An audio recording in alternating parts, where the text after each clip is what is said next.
किराए की कोख पार्ट 1। सुरेश और मीना अपने गांव से अभी बस 2 दिन पहले ही अपने 4 बच्चों के साथ शहर में रहने के लिए आए थे। हालांकि सुरेश पहले भी शहर में काम कर चुका था, लेकिन तब वह अपनी बड़ी बहन के यहाँ रहता था। गांव में उसके घर वाले भी हर आए दिन अपने खर्चों के लिए सुरेश को फ़ोन करते रहते।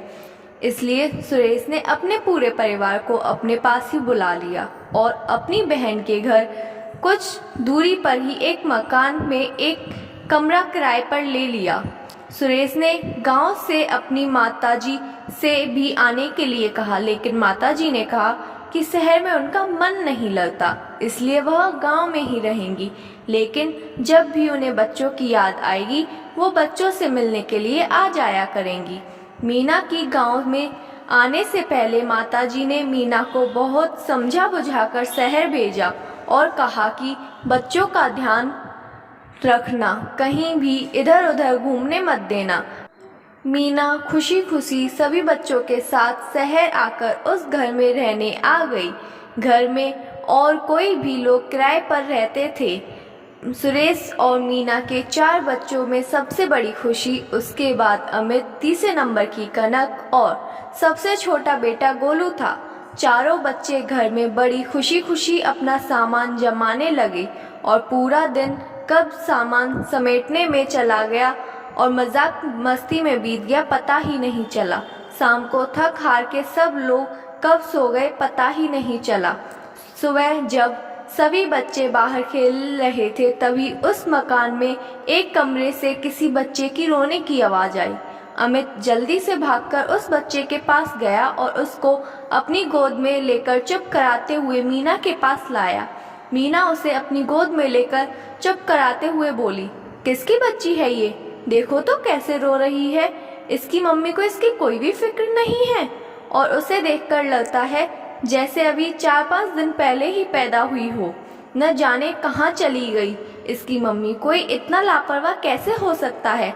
मैं देख कर आती हूँ और साथ ही थोड़ा समझा भी दूंगी कि इतनी छोटी बच्ची को ऐसे अकेला नहीं छोड़ते। कहते हुए मीना उस बच्ची के कमरे में गई, जहाँ उसने देखा कि अंदर 3 बच्चियाँ तकरीबन 5 से 6 साल के बीच की खेल रही थीं। मीना उन बच्चों से बोली, बेटा यह छोटी सी बच्ची कौन है? कब से रो रही है? मम्मी कहाँ है इसकी? बच्चियां मीना की तरफ देखने लगीं। तभी पीछे से एक औरत आई और बोली, लाओ बहन जी, इस बच्ची को मुझे दे दो। इतना कहकर वह बच्ची को लेकर कमरे में चली गई। इससे पहले मीना कुछ कहती, उन्होंने अंदर से दरवाजा बंद कर लिया। मीना अपना समूह लेकर रह गई और अपने मन ही मन में बोली, कमाल है, इतनी देर से बच्ची रो रही थी, तब तो बिल्कुल ख्याल नहीं आया और अब बच्ची को लेकर चुपचाप चली गई। कैसी माँ है ये? न कहा न सुना। कैसे कैसे लोग रहते हैं शहर में। इतना कहकर मीना अपने कमरे में आकर अपने काम में लग गई। अमित मीना के पास आकर बोला, अरे मम्मी, आप उस बच्ची को क्यों दे आई? मैं उसे चुप करा रहा था ना। कितनी अच्छी लग रही थी, छोटी सी। उसके हाथ कितने छोटे छोटे थे ना मम्मी। मम्मी ने कहा, हाँ। उसे रोते हुए छोड़ के चली गई। ऐसा कोई करता है क्या? उसकी छोटी सी बच्ची थी, उसके साथ ऐसा कर दिया। मीना अपना काम करते हुए बोली, अरे बेटा मत पूछ, बड़े अजीब अजीब लोग रहते हैं शहर में।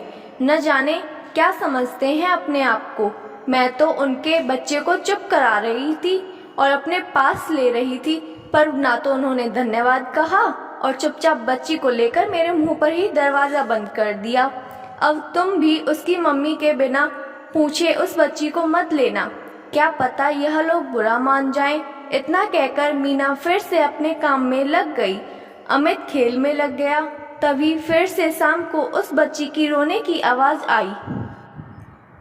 क्या अमित उस बच्ची को चुप कराने जाएगा? जानने के लिए जुड़े रहें हमारे चैनल के साथ और अगर आप इस कहानी का पार्ट 2 चाहते हैं तो कमेंट करें। Thank you.